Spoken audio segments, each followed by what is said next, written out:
Assalamualaikum warahmatullahi wabarakatuh. Halo teman-teman, ketemu lagi. Saya hari ini mau coba share tips bagaimana meningkatkan vocabulary. Nah, masalah di sekitar saya itu biasanya baik itu mahasiswa maupun lecturers ya, university students.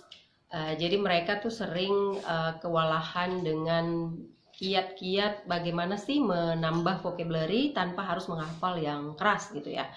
So you can try my tips ya. Jadi kalau misalnya nih kita coba ingat dulu kata apa yang sudah kita tahu. Ya, misalnya teman-teman tuh sudah tahu kata education. Nah, ya misalnya kata education ya teman-teman. Contoh dalam kalimatnya, we need to fix our education system. Nah, jadi pendidikan ya artinya di situ ya, sistem pendidikan. Nah, jadi teman-teman bisa membuatnya dalam kalimat sesuai fungsi kata tersebut. Dari satu kata education itu, teman-teman itu bisa kembangkan, jadi istilahnya sekali mengingat ya. Jadi satu kata education itu teman-teman harus mencari nih. Dalam kelompok kata education itu ada kata apa lagi sih? Nah, kita kaji dulu nih. Education itu kata apa dia? Kata benda ya, teman-teman ya. Karena artinya kalau dalam bahasa Indonesia itu pendidikan. Nah, berarti education itu kata benda. Oke. Nah, kata education bisa dikembangkan lagi. Kita harus cari verbnya nih kalau karena udah dapat kata noun ya. Verbnya apa sih kalau ada dari kata education? Ada teman-teman, educate ya, educate. Educate itu artinya mendidik. Jadi kalau tadi pendidikan, sekarang artinya mendidik. Nah, selain kata mendidik ya, selain kata educate, ada apa lagi? Ada lagi ternyata adjektif ya, educative. Ada lagi educated. Nah, sudah berapa tuh? Sudah ada education, ada educate, ada educated, ada educative ya. Jadi ada 4. Ini istilahnya kalau kita dalam bahasa itu adalah word class atau word classification.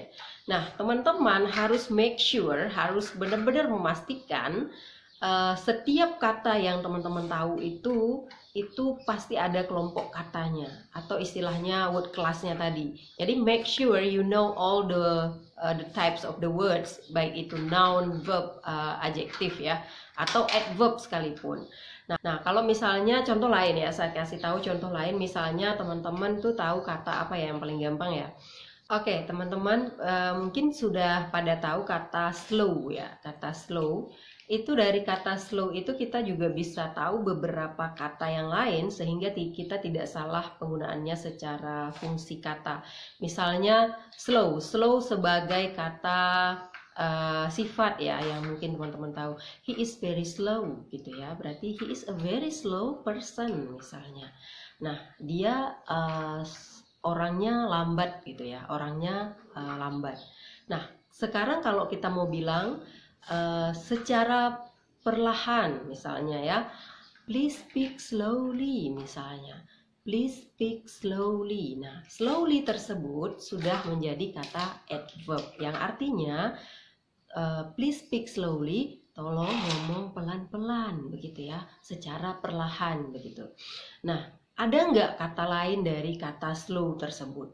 Ada teman-teman ya. Ketika kita menggunakan kata slow ini sebagai verb, misalnya itu ada juga seperti kata dalam phrasal verb slow down gitu ya, slow down.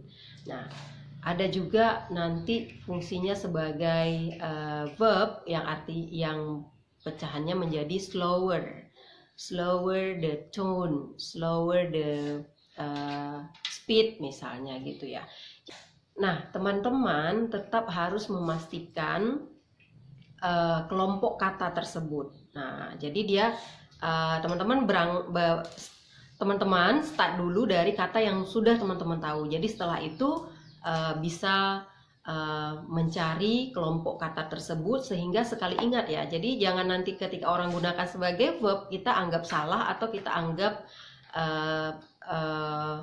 kita mungkin bukan nganggap salah, tapi kita nggak tahu maknanya apa, itu bener apa enggak gitu ya. Nah, jadi misalnya teman-teman udah tahu noun, coba cari ada nggak dia verb dari kata tersebut, ada nggak adjektif dari kata-kata tersebut. Nah, itu 2 contoh yang saya berikan hari ini. Kita akan ketemu lagi membahas mungkin beberapa contoh yang lain ya teman-teman. Good luck everyone, happy practicing. Ini sudah pernah saya coba dan teman-teman lain coba juga cara mengingat kosakata yang bagus ya, yang tanpa harus mengingat terus hilang lagi, karena kita sekali mengingat itu ada sampai 4 dan bahkan ada yang 5 kata ya. Jadi silakan berlatih, semoga bisa membantu ya tips ini. Good luck. Assalamualaikum warahmatullahi wabarakatuh.